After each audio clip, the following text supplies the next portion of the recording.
Hello வணக்கம் பீடா, welcome to the show. மீண்டும் மீண்டும் விழுந்துக்கிட்டே இருக்க அடி. பார்த்தேன், நாங்கள் ஒன்றில் போய் தான் மேட்சை பார்த்தேன். நல்லா இருந்துச்சு. சாம்கரன் ஆடும்போது, சாம்கரன் பர்வீஸ் ஆடும்போது ரொம்ப நல்லா இருந்துச்சு. 200+ அடிப்பாங்கன்னு நினச்சோம். கம்மியாக அடித்த மாதிரி இருந்துச்சு, ஒரு 10-15 ரன்னு. பவுலிங் ஒன்றும் சுத்தம், ஒன்றும் சொல்கிறதுக்கு இல்லை. பார்த்தீங்கன்னா எனக்கு பார்க்குறதுக்கே ரொம்ப புவராக இருந்துச்சு. நீங்கள் முதல்ல இருந்து இதான் சொல்லிட்டு இருக்கீங்க. இதெல்லாம் நான் சட்டுன்னு சொல்லிட்டேன். நீங்கள் டீட்டெயிலாக சொல்லுங்கள், இனிஷியல் தாட்ஸ் என்ன? ஆவரேஜ் வின்னிங் ஸ்கோர் நம்ம இதுல எவ்வளவு சொன்னோம்னு உங்களுக்கு ஞாபகம் இருக்கா? இல்ல நான் சொல்லட்டும். நீங்களே சொல்லிடுங்க. 182. சிஎஸ்கே எவ்வளவு அடிச்சாங்க? 190 அடிச்சாங்களா? 191. 190 அடிச்சாங்க. 190. டிவால்ட் பிரீவிஸ் எங்க ஆடணும் அப்படின்னு நம்ம சொன்னோம். மேலே. எங்க ஆடினாரு? இன்னைக்கு என்ன 4-5 வந்தாரு. எப்ப வந்தாரு 5? அப்பயே மேட்ச் ஓவர். ஏன்னா ஃபர்ஸ்ட் 8 ஓவர் தான் செட்டிங் பேஸ். வந்துட்டு என்ன பண்ணாரு, ஒரு டீசன்ட் 30 ஆட் அடிச்சாரு. 26 பால்ல 110 ஸ்ட்ரைக் ரேட்டு. ஓகே. இதே டிவால்ட் பிரீவிஸ் ஓபன் பண்ணி அந்த மத்திரைய பின்னாடி இறக்கி இப்ப சாம் கரன் அந்த பொசிஷன்ல வந்திருந்தா என்ன ஆயிருக்கும் உங்களை கேக்குறேன். இன்னும் 20 ரன் வந்திருக்கலாம். பட் சரி, சாம்கரன் 20வது ஓவர் இருந்திருந்தாலும் அந்த 20 ரன் வந்திருக்கும். அடுத்த கேள்வி. Vansh Bedi should play ahead of Deepak Hooda அப்படின்னு சொன்னோம். வன்ஷ் பேடி ஆடி இருந்தா தீபக் கூடா ரன் அடிச்சு 17 வருஷம் ஆச்சு அப்படின்னு சொன்னோம். ஓகே. நெற்றிக்கண் திறப்பிடும் குற்றம் குற்றமே, அந்த பிசினஸே கிடையாது. அது கரெக்ட் தான் பீடா. ஒன்ஸ் பேடி பிராக்டிஸ் மேட்ச்லாம் சுத்தமாவே அடிக்கலாம். எல்லாம் டக்கு ஒன்னு அப்படி அடிச்சாராம். 2 பிராக்டிஸ் மேட்ச் ஆடி இருக்காங்க, போன மேட்ச்க்கு இந்த மேட்ச்க்கு நடுவுல. அவரு பிராக்டிஸ் மேட்ச்ல அடிக்கிற, இவர் ரியல் மேட்ச்ல அடிக்கல. எது பெரிய வித்தியாசம் சொல்லுங்க. இவர் 17 வருஷம் ஆச்சு ஐபிஎல்ல ரன் அடிச்சு. அதை நீங்க பாப்பீங்களா? இல்ல இந்த இத்து போன பிராக்டிஸ் மேட்ச் வச்சு நீங்க பேசுவீங்களா? நான் கேட்ட கேள்விக்கு பதில் சொல்லுங்க. இப்ப இதுக்கு மேலேயே நீங்க தீபக் கூடாக்கு சான்ஸ் கொடுப்பீங்க அந்த கடைசி 2 ஓவர்ல. கூடாவெல்லாம் அவர் வீட்டுக்கு அனுப்பிச்சிருக்கலாம், அவர் செக் அவுட் பண்ணி. பட் அவங்க சான்ஸ் கொடுக்குறாங்க அன்பார்ச்சுனேட்லி. அடுத்த கேள்வி. மத்தீஷா பத்திரானாவோட என்ட்ரி பாயிண்ட் நீங்க சொல்றீங்களா இல்ல நான் சொல்லட்டுமா? அதான் நீங்க சொல்லிட்டீங்களே, இத நம்ம பேசி பேசி இந்த ரீலே அந்து போச்சு. இப்ப அவர் இல்ல, எப்ப போட்டாலும் அடிக்கிறாங்க அவரை. இப்ப என்ன சொல்லுவாங்க தெரியுமா? கடைசி ம் ஓவர்ல 3 ரன் கொடுத்து ஒரு விக்கெட் எடுத்தாராம். அது எப்படி? சூப்பரா போட்டாரு அப்படிம்பானுங்க, ஃபயர் இப்ப விடுவானுங்க, என்ன சொல்றீங்க? கத்திரியானான்னு போட்டு ஃபயர் விடுவானுங்க. ஃபேண்டசில நான் எடுத்த 50 பாயிண்ட் கிடைச்சிச்சுல, அது பெரிய விஷயமா? நீங்க கடைசி பிளேஸ்ல இருக்கிறது கிடையாது விஷயமா? ஃபேண்டசில நான் 79 ரூபாய் ஜெயிச்சல. இப்ப எப்படி முதல்ல இருந்தே ரிஃப்ளெக்ட் பண்றது அவர் போடுற இந்த 19th over 20th overs absolutely useless overs. ஏன்னா மேட்ச் முடியும் போது போடுற ஓவர் அது ஒரு ஓசி விக்கெட். அந்த ஸ்ரேயா ஐயர் அவங்க 2 ஓவர் ஸ்பேர்ல ஜெயிக்க வேண்டியது. நான் ஒரு அல்கோரிதம் போட்டேன்றதுனால இன்னைக்கு வேற தப்பாக்க கூடாதுன்றதுனால அவ்வளவு தூரம் கொண்டு ஜெயிச்சாங்க அவங்க. இப்ப நான் ஒரே ஒரு கேள்வி கேட்கிறேன். இப்ப வின் ஃபேக்டர் இப்ப நம்ம இங்க என்ன சொன்னோம்? First 8 overs of batting, yes or no? Okay. போன மேட்ச் சிஎஸ்கே 61 ஃபார் 3 8 ஓவர்ல. இப்ப எவ்வளவு? 64 ஃபார் 3. எங்க இம்ப்ரூவ்மெண்ட் இருந்தாலும் அதை ஒத்துக்கணும். 3 ரன் கூட அடிச்சிருக்காங்க. அவங்க எவ்வளவு? 68 ஃபார் 1 கிலோஸ். ஓகே. அதுக்கப்புறம் பார்த்துப்போம். சிஎஸ்கே போன மேட்ச் பவர் பிளேல எஸ்ஆர்ஹெச்சோட 50 ஃபார் 3. இப்ப பவர் பிளேல எவ்வளவு? 48 ஃபார் 3. அவங்களை எப்ப தெரியுமா சூளத்தை எடுத்து குத்திக்கிட்டாங்க அவங்க? ருத்ராஜ் கேக்வாட் நம்பர் 3 ராகுல் Tripathi we have already have a plan, he is getting out from the batting அப்படின்னாங்க பாருங்க. அப்பதான் சூலத்துல ஷோல்டர்ல இருந்து குத்தி முட்டி வழியா வெளியே வந்ததுக்கு காரணம் அதுதான். ராகுல் Tripathi batted out of position, Ruturaj Gaikwad batted out of position. Sam Curran IL-20ல ஒரு பிசுறு கிளப்பிட்டு வந்தாரு. ஓகே. ஆனா ஸ்லோ பிச்சர்ஸ் இன் துபாய் ஒரு பிசுறு கிளப்பிட்டு வந்தாரு. அவரை நீங்க எப்படி யூஸ் பண்ணும்? Is a batting allrounder, it's a batsman who can bowl. இப்ப இதே ருத்ராஜ் கேக்வாட் ஓபன் பண்ணி சாம் கரன் நம்பர் 3 உங்களுக்கு கரெக்டா அந்த ஸ்பின் வெப்பை யூஸ் பண்ணி இப்ப இன்னைக்கு என்ன பண்ணாங்க பாத்தீங்களா? ஜடேஜாவை கொண்டு வந்தாங்க 6th over. Not Noor Ahmad. Noor அஹமடக்கு கொண்டு வராம, ஜடேஜாவை கொண்டு வராம அஸ்வினுக்கு கொடுத்து கொடுத்து உங்களுக்கு பவர் பிளேல நிறைய ரன் போச்சு. அந்த தப்பியும் திருப்பி திருப்பி பண்ணிட்டு இருந்தாங்க அவங்க. அன்சுல் கம்போஜ்னு ஒருத்தரை இன்னைக்கு எடுத்துன்னு வந்தாங்க. எடுத்துன்னு என்ன பண்ணாருங்க? அதுக்கப்புறம் அவருக்கு போலிங்கே கொடுக்கல. இப்ப ரெண்டாவது பாத்தீங்கன்னா ஸ்பின் ஃபேக்டர். ஓகே. எந்த டீம் நல்லா போடுறாங்களோ spinners, they are going to win. இப்ப இவங்க ஸ்பின்னர்ஸை வச்சுட்டு நான் ஸ்பின் வெப் வச்சு இங்க ஜெயிப்பேன் அப்படின்னு சொன்ன சிஎஸ்கே 7 ஓவர்ல 71 ரன் 2 விக்கெட். அவன் 5 ஓவர்ல 53 ரன் 5 விக்கெட் எடுத்துன்னு போயிட்டான் அவன். 19வது ஓவர் யுஜ்வேந்தர் சஹல் போடுறாரு, 2 ஓவர் ஒரு புழிஞ்சிருக்காங்க. 19வது ஓவர் நீங்க என்ன பண்ணிருக்கணும், அவர் வந்தாரு, தலை ஒரு 6 அடிச்சாரு, பாவம் 2வது பால் வந்துட்டு என்ன சொல்றது, இது கூட கான் ஃபார் 6 கைக்கு நேரம் போயிடுச்சு. அதுக்கப்புறம் ஹாட்ரிக் ஆயா கொடுப்பீங்க நீங்க? ஒரு நியாயம் ஒரு வரம்பு வேணா? இதெல்லாம் அதுக்கப்புறம் ஸ்கூல்ல பண்ணாலே திட்டுவாங்க பீடா. 20 ஓவர் விளையாடாம ஆல் அவுட் ஆயிட்டு வந்தா ஸ்கூல்ல திட்டுவாங்க இந்த மாதிரி எல்லாம் பேட்டிங் பண்ணா ஸ்கூல் மேட்ச்ல. வாட் எவர் இட் இஸ், எல்லாரும் இதை சொன்னா திட்டுவாங்க. அந்த பக்கம் சிவம் தூபே இருக்காரு, உள்ள நீங்களும் அடிச்சு கொண்டு போறீங்க. வந்திருக்கலாம்ல மேட்ச் அப்புக்கு. அதான் சொல்றேன், ஒரு சிங்கிளை எடுத்து அவர்கிட்ட கொடுத்தா என்ன பண்ணுவார் யுஜ்வேந்தர் சஹல்? பயந்துன்னு ஒய்டா போட்டிருப்பாரு. பின்னாடி போய் போல்டாரிங்க. அந்த தீபக் கூட எல்லாம் அவுட் ஆனா பாருங்க. நீங்க சொல்ற மாதிரி இந்த கிரவுண்ட்ல இருந்தே வீட்டுக்கு அனுப்பிச்சிருப்பேன் நானு. அதுவும் எப்படின்னா 3 பாயிண்ட் வச்சு போடுறாரு. நாங்க அந்த 3 பாயிண்ட் தியரின்னு சொல்லுவோம். ஒரு ஷார்ட் தேர்ட் மேனு, ஒரு ஷார்ட் பாயிண்ட், ஒரு ஷார்ட் கவர்ஸ் வச்சுன்னு டீப் எக்ஸ்ட்ரா கவர்ஸும் லாங் ஆஃபும் வச்சுன்னு ஸ்லோவா தூக்கி வெளியே போடுறாரு. அந்த square of the wicket ball spin ஆகி வெளியே போகுது, வீசி அவுட் ஆறாரு. அதாவது இப்போ ஒரு லெவலுக்கு மேல ஒரு பிளேயர் ட்ரைடட் டெஸ்டட், ஆமாயா நீங்க அவுட் ஆஃப் தி டோர்னமெண்ட் இல்லைங்களா, அந்த 2 மேட்ச் முன்னாடியே தோத்த உடனே சொல்லிட்டு அவங்க அவுட் ஆஃப் த டோர்னமெண்ட், உங்களுக்கு எல்லாம் சான்ஸ் கிடையாதுன்னு. பட் இன்னைக்கெல்லாம் பாத்தீங்கன்னா இந்த பிச்சில் ஆவரேஜ் வின்னிங் ஸ்கோர் 180 சொல்லிட்டோம். ஹையஸ்ட் சேஸ்ன்னு பாத்தீங்கன்னா 158 which CSK scored against Mumbai in the first game in Chepauk. அப்படிங்கும் போது இங்க 191 ரன் நீங்க கொடுக்குறீங்கன்னா 190 மாதிரி ஒரு டோட்டல்லாம் உங்களுக்கு எப்படின்னா ஒரு 2-3 ஓவர் ஸ்பேஸ் பண்ணீங்கன்னா கபால்னு மேட்ச் அந்த பக்கம் போயிடும். அப்பயும் பாத்தீங்கன்னா மேட்ச் ஒரு மாதிரி பேலன்ஸ்ல இருந்தது. 10 ரன்னா வந்து 20 ரன் கொடுத்தாரு பாருங்க. அந்த 20 ரன் கொடுத்த போது தான் மேட்ச் அப்படியே பூட்ட கேஸ் ஆச்சு உங்களுக்கு. சாம் கரன் வந்து பிரில்லியண்டா போட்டார் இன்னைக்கு, அதுல ஒண்ணும் சத்தியமே கிடையாது. அவருக்கு 4 அவர் ஒரு பக்கம் நல்லா ஸ்லோயர் ஒன்னா போட்டுட்டு இருக்காரு, ஒரு பக்கம் 100வது கொடுத்து அட்டாக் பண்ணீங்க அப்படின்னா நீங்க வந்து ஒரு டெம்ப்ளேட் வச்சிருக்கீங்க. 10 அது 10 ரனான்னு பேர் வச்சதுனால 10 ஓவருக்கு அப்புறம் தான் கொடுப்பாங்களாம். அவரு 10 ரனான்னு பேர் வச்சதுனால ஓவருக்கு 10 ரன் கொடுக்குறாரு. 10 10 10 30 ஆயிடுச்சு உங்களுக்கு. ஓகே, இப்ப நான் ஒரே ஒரு கேள்வி என்ன கேட்கறேன்னா, நீ வேணாயா பவர் பிளேல தான் கொடுக்க மாட்டேன்ற, அட்லீஸ்ட் ஒரு 7th ஓவர் கொடுங்கயா 10 ரனாக்கு. இப்ப உங்களுக்கு மேட்ச் எப்படி போயிருக்கு, இப்ப PBKS பாத்தீங்கன்னா 51 for 1 ஒரு சாலிட் ஸ்டார்ட், ஒரு சாலிட் ஸ்டார்ட்ங்கும் போது நீங்க என்ன பண்ணணும், you know that 10 rana is someone who's a wicket taking bowler is going to bowl Yorkers, slow deliveries, we might go for runs போது நீ என்ன பண்ணும், 10 ஓவர்ல 88 ரன் தேர் ஆன் கோர்ஸ். நீ 11வது ஓவர் வந்தாரு, திருப்பி என்ன நம்ம சொன்ன அதே தியரி தான். ஃபர்ஸ்ட் ஸ்பெல்ல he has never picked up a single wicket in the whole tournament. 14 run கொடுத்தாரு, 10 ஓவர்ல 88, 11 ஓவர்ல 102 ஆச்சு. நீங்க தப்பு மேல தப்பு நீங்க பண்ணிட்டே இருப்பீங்க, அப்புறம் எப்படியா ஜெயிப்பீங்க? Even if you score more then average winning score that is pitch. Of course ஒத்துக்கிறேன், நீங்களும் மேட்சுக்கு போயிருக்கீங்க, கொஞ்சம் பெட்டரா இருந்தது இந்த பிட்ச், அதாவது நின்னுதான் வந்தது. பட் அவ்வளவு பெட்டர் பீடா கொஞ்சம் நல்லா தான் இருந்துச்சு, பேட்டிங் வந்த மாதிரி தான் இருந்துச்சு. Especially it is definite. நான் ஒரே ஒரு கேள்வி கேக்குறேன், பஞ்சாப் கிங்ஸ் பேட்டிங் ஆடி 190 ரன்ஸ் தான் CSK சேஸ் பண்ணிருப்பாங்களா? நெஞ்சு மேல கை வச்சு சொல்லுங்க பாப்போம் நீங்க. Do you think CSK would have chased it if Punjab would have scored 190?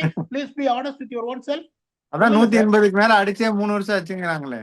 அப்படிங்கும் போது I am telling you myself, நானே வந்து 191 டார்கெட்னு போட்டு on a decent pitch அப்படின்னு போட்டேன். ஏன்னா because I know that this target can be chased, but advantage CSK. வந்து நல்லா தொடச்சிக்கிட்டே தான் இருந்தாங்க டவல வச்சு.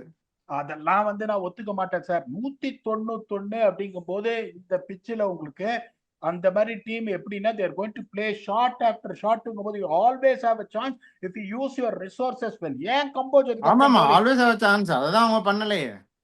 கம்போஜ் ஏன் bowling போடல, அவ்வளவு பேடா போட்டாரா? சாம் கரன் 3 குவாலிட்டி ஓவர், ஒரு ஓவர் போடல, அவ்வளவு பேடா போட்டாரா? இதுக்கெல்லாம் ரீசனே கிடையாது.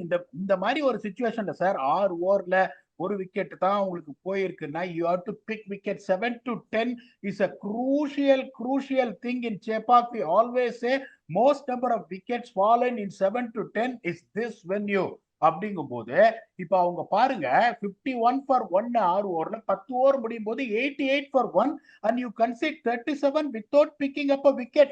That is the time you should have attacked. 6 overs 51 என்ன பொறுத்த வரைக்கும் not a bad effort. Punjab normally used to score 65, particularly 190 on the board. CSK has not done badly at all in power play. 7 to 10 நீங்க என்ன பண்ணிருக்கணும், நூர் அகமது வச்சு ஒரு பக்கம் இருக்கிருக்கணும், சாம் கரனை வச்சு ஒரு பக்கம் இருக்கிருக்கணும், 10 ரனாவை நீங்க அப்ப கொண்டு வந்திருக்கணும். அந்த ரிஸ்கை நீங்க அப்ப எடுத்துக்கணும். 10 ரனா கொடுத்து அந்த 14 ரன் 7வது over போச்சுனாலும் still you could have come back. Then you would have known that what is the kind of a form is in for the match, whether to use him or not.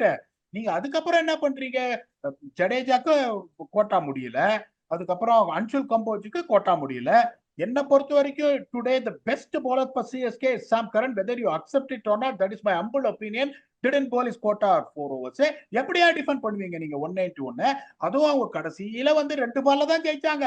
If you used your resources well, this is more than enough good score that you have put on. Obviously, you'll have a complaint that you should have added 10 or 15 runs more. நீங்க திருப்பியும் தீபக் கூட இந்த மாதிரி நீங்க எந்த சேஞ்சும் பண்ண மாட்டீங்க, வன்ஷ்பேடி மாதிரி ஒரு யங்ஸ்டரை நீங்க கொண்டு வர மாட்டீங்க அப்படின்னா you got no chance at all. Delhi is the only team. அந்த டீம்ல நான் இருந்திருக்கேன், அதை நான் 1000 தடவை சொல்லுவேன். ஓகே, 1000 தடவை சொல்லுவேன். 2014ல Delhi only ended up with 2 wins out of 14 matches. Okay, அதை நான் வந்து எப்பவுமே சொல்லுவேன், நான் சொல்லி காட்டுவேன். நான் என் டீம்ல இருந்தான்றதுனால எங்க டீம் சரியா பண்ணலன்னா அதை மூடியெல்லாம் மறைக்க மாட்டேன். ஏன்னா ஆரண்டஸ் season they are going to match this.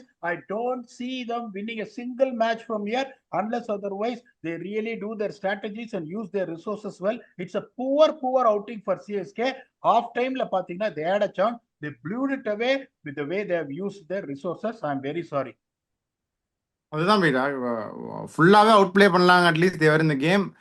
இப்போ அப்படி தான் போன மேட்சும் சொன்னோம், இந்த வாட்டி சொல்லி மனசை தேர்த்திக்க வேண்டியதான். அந்த ஒரு 190யாவது அடித்தாங்களே அப்படின்னு சந்தோஷப்படலாம். சாம் கரனும் பிரவிஸும் அடித்தப்போ கொஞ்சம் நல்லா இருந்துச்சு, சிஎஸ்கே ஃபேன்ஸுக்கு பார்க்கறதுக்கு மேட்ச் நல்லா இருந்துச்சு. பட் அதுக்கப்புறம் they blew it up big time. இப்போ பஞ்சாப் பாருங்க, தேர் பேக் இந்த playoffs race big time. கொஞ்சம் பின்னாடி இந்த மாதிரி இருந்துச்சு, they're back at it. Maxwell வந்து இனிமேல் இருக்க மாட்டான்னு நினைக்கிறேன் இந்த டோர்னமெண்ட்டுக்கு, which may be a good thing for them actually. இவங்க ரீப்ளேஸ்மெண்ட் எடுக்கிறாங்களா இல்லையான்னு தெரியல, but they are back on track for that contention into the playoffs. அதை பற்றி என்ன நினைக்கிறீங்க? தப்பு பண்றாங்க, திருப்பியும் சொல்றேன், கண்டிஷன்ஸ் தான் கிங். அஸ்மத்துல்லா ஓமர் ஜாய்க்கு இங்க எடுக்காது, ஜேவியர் பார்ட்லெட் தான் போடணும், அவர் தான் இங்க இருக்கணும், நிப்பியா இருக்காரு, குயிக்கா போடுவாருன்னு சொன்னா அவங்களும் தப்பு பண்ணாங்க. அதுல எந்த சந்தேகமும் கிடையாது. இன்னைக்கு வந்துட்டு பார்ட்லெட் ஆடிந்தாருன்னா இன்னும் கொஞ்சம் ரன் வந்து கம்மியா வந்திருக்கும். சரி, அப்சல்யூட்லி நோ. அதுக்கப்புறம் இந்த சூர்யான்ஸ் செகடே கொடுத்தாங்க பாருங்க 16 ஓவர், மாதிரி அதெல்லாம் வந்து உங்களுக்கு பேசி பிரயோஜனமே கிடையாது. ஏன்னா இவங்க என்ன பண்ணிட்டாங்க, அஸ்மத்துல்லா ஓமர் ஜாய் வந்து கொஞ்சம் ஸ்லோ, அவ்வளவு குயிக் கிடையாதுன்றதுனால அவரை முன்னாடியே முடிச்சுட்டாங்க. வேற வழி இல்லாம அவனுக்கு பார்ட்லெட் மாதிரி ஒரு போலர் இருந்தா பார்ட்லெட் கூட பார்ட்னர் அர்ஷதீப் சிங் இந்த டெத். இப்ப அந்த மாதிரியே மாட்டிக்கிட்டாங்க. இன்னொன்னு வந்து அவங்க 6வது ஓவரே யான்சனுக்கு இன்னொன்னு கொடுத்துருக்கலாம், அதுவும் அவங்க தேவையில்லாம பிராரக்கோன் வந்து அவங்க அடி வாங்கினாரு, ஜடேஜா எடுத்துட்டாரு. பட் தென் நீங்க சொல்ற மாதிரி அவரு இவரு உள்ள இருந்திருந்தாருன்னா பார்ட்லெட் பவர் பிளேல இன்னொன்னு அடிச்சிருக்கலாம், அவங்க அப் ஃப்ரண்டும் அடிச்சிருக்கலாம், பின்னாடியும் அடிச்சிருக்கலாம் இன்னும் அக்ரெசிவா. கண்டிஷன்ஸ் தான் சார் கிங், அதை நீங்க புரிஞ்சுக்கவே மாட்டேன்றீங்க. இப்போ பீப்புள் ஹாஸ் டு அண்டர்ஸ்டாண்ட் எந்த மாதிரி ஒரு பிச்சு. இப்ப வான்கடே அப்படின்னா, லக்னோ வான்கடே அப்படின்னா I would have advocated for Azmatullah Omarzai, அதுல எந்த சந்தேகமும் கிடையாது. Is very talented and he can bat also. நான் திருப்பி கேள்வி கேட்கிறேன் உங்களுக்கு, அந்த பேட்டிங் லைனப்புக்கு நேத்து நான் கேட்ட கேள்வி அதான், அஸ்மத்துல்லா ஓமர் ஜாய்க்குலாம் பேட்டிங்கே கிடைக்காது, இன்னும் எவ்வளவுயா பேட்டிங் வேணும் உங்களுக்கு? ஹர்ப்ரீத் பிராரும் பேட்டிங் ஆடுவாரு.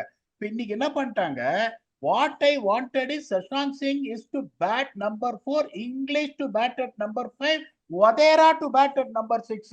Shashank இங்க ப்ரமோட் பண்ணாங்க, அதுல எதுவும் தப்பு கிடையாது. அதுக்கப்புறம் என்ன யோசிக்கிறாங்க, இந்த லெஃப்ட் ரைட் காம்பினேஷன், எப்பயா இந்த லெஃப்ட் ரைட் காம்பினேஷன் எல்லாம் விடுவீங்க? 2 டவுனே சஷாங்க் சிங் வந்துட்டு 3 டவுன் ஜார்ஜ் இங்கிலீஷ் வரணும், வந்தவனே பட்டக்குன்னு ஒரு ரிவர்ஸ் படிச்சார் பாருங்க.